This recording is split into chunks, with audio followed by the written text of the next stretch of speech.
मंडळी, श्री स्वामी समर्थ. स्वागत आहे तुमचं माझ्या यूट्यूब चॅनलमध्ये. तर आपण आज माहिती जाणून घेणार आहोत या व्हिडिओच्या माध्यमातून. ते म्हणजे आपल्या घराचा मुख्य दरवाजा कसा असावा.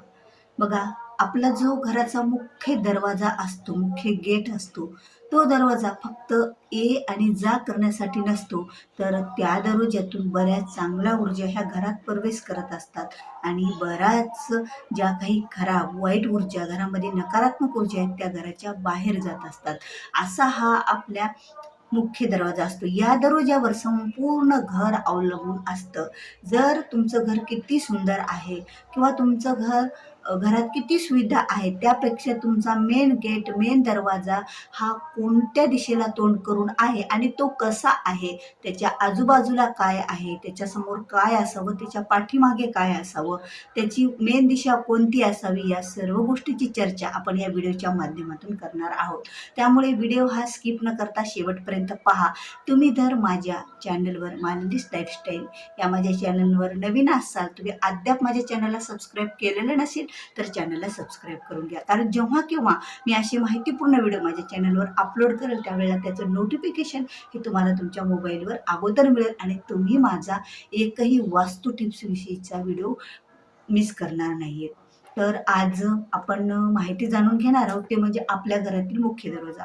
बघा, आपलं घर हे कधीही चौरस असायला पाहिजे. म्हणजे आपल्या घराच्या चारही भिंती ह्या एकसारख्या असायला पाहिजे.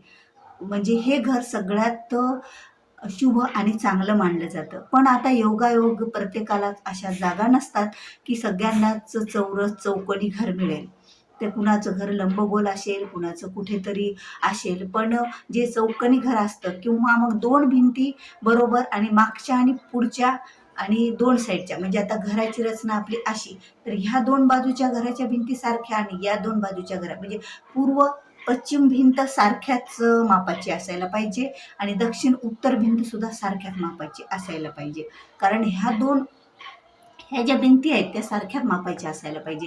याच्यामध्ये कोस सुद्धा नसायला पाहिजे. जर घरात कोस असेल तर यामुळे सुद्धा घरामध्ये कुठलंच कार्य हे लवकर होत नाही आणि आपल्याला बरेच कष्ट आणि मेहनत घेऊन सुद्धा कधी कधी आपल्याला आपण म्हणतो ना की नशिबाची साथ मिळत नाही. आपण खूप कष्ट घेतो, मेहनत घेतो आणि ती गोष्ट लवकर व्हावी असं आपल्याला वाटत असते. एखादी आपली इच्छा असो, एखादा व्यवसाय असो, घरात काहीतरी असो, पण कधी कधी आहे ना असं होत नसतं. कारण ह्या घराचे परिणाम आपल्याला भोगावीच लागत असतात. तर आपला आज चर्चा आहे की आपण आपला मेन गेट, मेन दरवाजा कुठे असावा. तर बघा, आपल्या घराचा मेन दरवाजा, मुख्य दरवाजा, हे तर मुख्य दरवाजाचं तोंड आपल्या उत्तर दिशेकडेच असावं. म्हणजे घराची उत्तरेतर उत्तर ही प्रगती होत असते. आता उत्तर दिशेकडे घराचं मुख्य दरवाजाचं तोंड असावं. मग तिथे गेट असावा, नंतर परत दरवाजा असावा. कारण दरवाजा असणे आणि त्याला चौकट असणे म्हणजे उंबरठा असणे खूप महत्त्वाचं मानलं जातं. आणि तुमचा जर आता आपल्याकडे गेट आहे मुख्य अगोदर, तर मुख्य गेटला काही आपण उंबरठा लावत नाही आणि त्याची पूजा कशी करणार. म्हणून गेट सोडल्याच्या नंतर जर गेट बाहेरचा असेल तर त्याच्यानंतर आपल्याला चायना गेटच्या नंतर आपला एक दरवाजा सुद्धा लागत असतो आणि तो दरवाजा हा लाकडाचाच असावा. म्हणजे त्याची उंबरठा तरी निदान लाकडाचा असावा, लाकडी असावा, त्याची आपण पूजा करू शकत असेल. यामुळे घरामध्ये येणारी ऊर्जा ही उत्तर दिशेकडून, जे घरात वारं येतं, जी हवा येते, जे काही चांगली ऊर्जा येते ती चांगली येत असते. त्याची ऊर्जा ही वाईट येत नसते आणि घरातून उत्तर दिशेकडे जी काही वाईट ऊर्जा आहे ती घराच्या बाहेर पडत असते. म्हणजे सहसा दरवाजा हा उत्तर दिशेकडे तोंड करून असावा आणि तेही ईशान्य कोपऱ्यात असावा. आता ईशान्य कोपरा म्हणजे पूर्व आणि उत्तर याचा जो मधला कोपरा येतो तो म्हणजे ईशान्य कोपरा. ईशान्य कोपऱ्यात आपलं मुख्य दरवाजा असावा, सगळ्यात शुभ मानला जातो आणि घराची उत्तरेतर प्रगती होत असते. आता बघा, आपली जागा अशी नाहीयेच. आपल्या घराचं तोंड हे पूर्वेकडे आहे, तर ठीक आहे, आपण पूर्वेकडे सूर्योदयाकडे जरी तोंड असेल घराचं, सूर्याचा प्रकाश घरामध्ये येत असेल, ती दिशा चांगलीच असेल असं काही नाहीये. आता कुणाच्या घराचं तोंड पश्चिमेकडे असतो, पश्चिम दिशेकडे असतं आपल्या मेन गेटचं तोंड. आता आपली जशी जागा आहे पूर्वीपासून तसं आपल्या घराचं तोंड आहे. त्यात आपण बदल करू शकतो का? नाही करू शकत. तर काही हरकत नाहीये. तर तेव्हा काय करायचं माहिती आहे का, आपण एखादी खिडकी त्या घराची उत्तरेकडे आणि एखादी खिडकी ही आपले पूर्वेकडे असायला हवी, कारण पूर्वेकडचा जो सूर्याचा प्रकाश आहे तो आपल्या घरात येणं अतिशय गरजेचा आहे.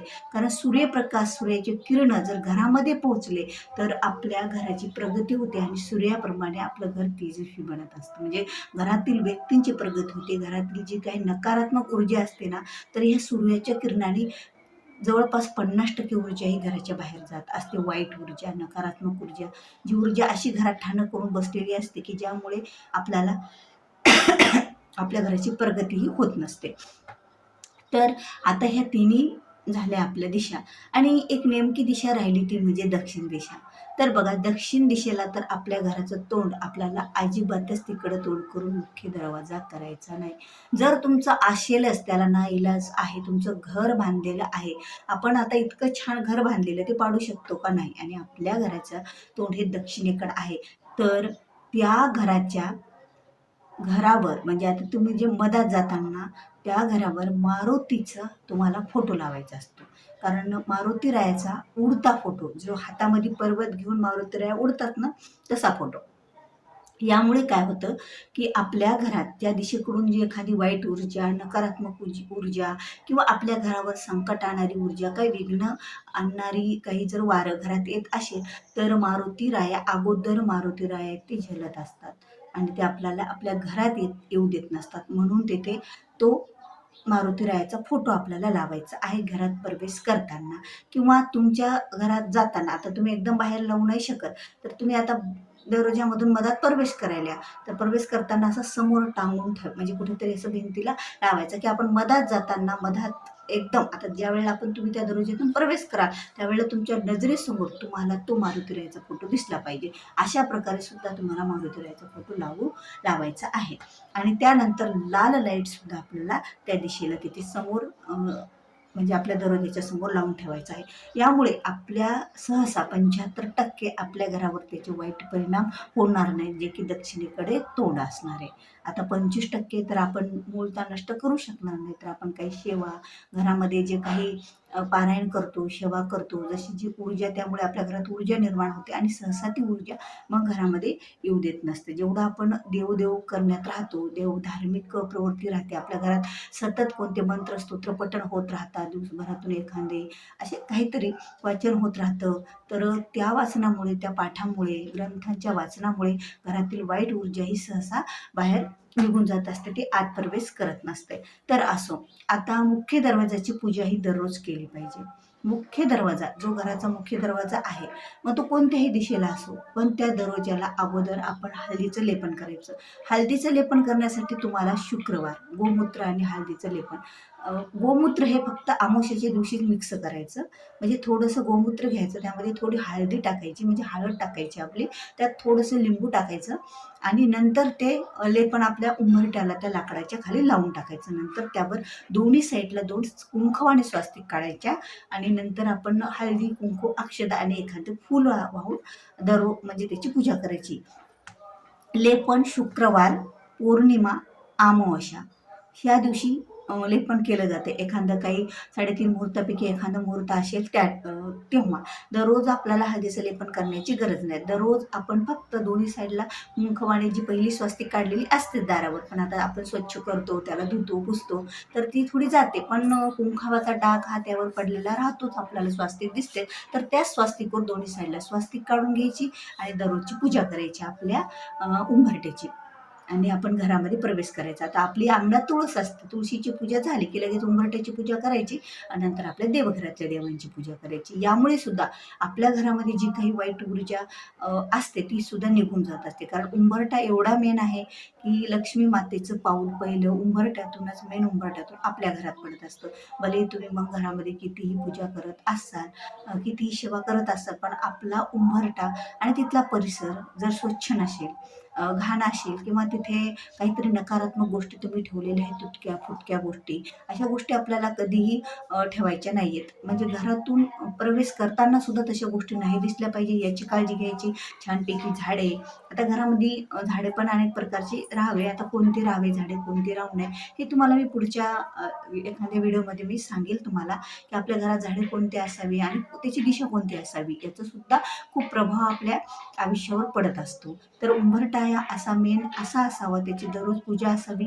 आणि उंबरठ्यावरचा दिवा, जे उंबरठ्याच्या समोर आपण दिवा लावतो, तर तो दिवा आपण अमावस्येच्या दिवशी आणि शनिवारी लावायला हवा. आणि अमावस्येच्या दिवशी आणि शनिवारी आपल्या घरातील जाळे काढायचे असतात, म्हणजे घर स्वच्छ करायचं असतं. आणि त्यानंतर सायंकाळी उत्तरेकडे तोंड करून दिव्याचं आपल्या घराच्या समोर एखादा तेलाचा दिवा आपण लावायचा असतो. कारण लक्ष्मी मातेला दिवा आणि उंबरठा ह्या दोन गोष्टी अतिशय आवडतात. आणि असा ज्या घराच्या समोर उंबरठा आहे, त्याच्यासमोर रांगोळी आहे, तर त्या रांगोळी काढलेली असेल स्वास्तिक, लक्ष्मीची पद्म, गोपद्म, गायत्री पद्म, रामाची पद्म, दारासमोर कमळ, लक्ष्मी मातेला आवडणारं तुळशीचं चिन्ह, अशा काही गोष्टी आपण छान काही काढलेल्या असतील देवाच्या, तर खरंच लक्ष्मी माता आपल्या घरामध्ये ह्या निश्चितच प्रवेश करतील. आणि घरसुद्धा आपला उंबरठासुद्धा एवढा छान असायला हवा, की कुणालाही तो उंबरठा बघून असं वाटलं पाहिजे, की खरंच किती घर सुंदर आहे, असं सगळ्यांचं मन आकर्षित होणारा आपला घराचा उंबरठा आणि दरवाजा असायला पाहिजे. त्याला एखादं तुम्ही तोरण लटकावा. ते म्हणजे आपण जे काही घरात बघा, आंब्याचं तोरण आपण लावतो. पण आंब्याचं तोरण ज्यावेळेला आंब्याच्या तोरण लावतो, तर ते कधी सणवार असतात लावतो आणि वाळलं की लगेच काढून टाकतो. त्यामुळे ते नेहमी राहतच नाहीये आपल्या दाराला. त्यामुळे कवड्याचं जर तोरण दाराला असेल, तर सहसा घरामध्ये एखादी खराब ऊर्जा, कोणाची नजर दोष, करडी बाधा ही घराला होत नसते. म्हणून कवड्याचं तोरण सुद्धा घराला असणं आवश्यक आहे. तर असा हा आपल्या घराचा उंबरठा असावा. समोरचा परिसर सुद्धा स्वच्छ असावा, रांगोळी असावी, दररोज त्याच्या पुढे पाणी शिंपडावं आणि फरशी असेल तर ती पुसून घ्यावी, स्वच्छ करावी. असा उंबरठा आपल्या घराचा असावा. घरात पण शुद्ध आणि पवित्र वातावरण नेहमीच राखावं. यामुळे घरातली सुद्धा वाईट ऊर्जा घराच्या बाहेर निघून जात असते. तर असं तुम्हाला जर व्हिडिओ आवडला असेल, तेवढे लाईक करा, शेअर करा. तुम्ही माझ्या चॅनलवर नवीन आहात, अद्याप तुम्ही माझ्या चॅनलला सबस्क्राईब केलेलं नसेल, तर निश्चितच चॅनलला सबस्क्राईब करायला विसरू नका. तर भेटूया पुन्हा असेच एका नवीन आणि माहितीपूर्ण व्हिडिओ सोबत. तोपर्यंत श्री स्वामी समर्थ. जय